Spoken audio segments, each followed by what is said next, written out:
Aquí hay una actualización a mi colección de la Lightning Collection. Son realmente 14 figuras, hay como 3 de línea básica por acá. Pero bueno, aquí están los de Dino Thunder, que pues ya están dos repintados, todavía me falta este.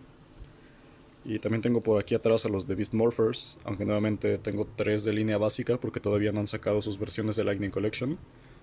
Y pues unos customs como el modo Furia del rojo. Aquí hay una versión herida del dorado.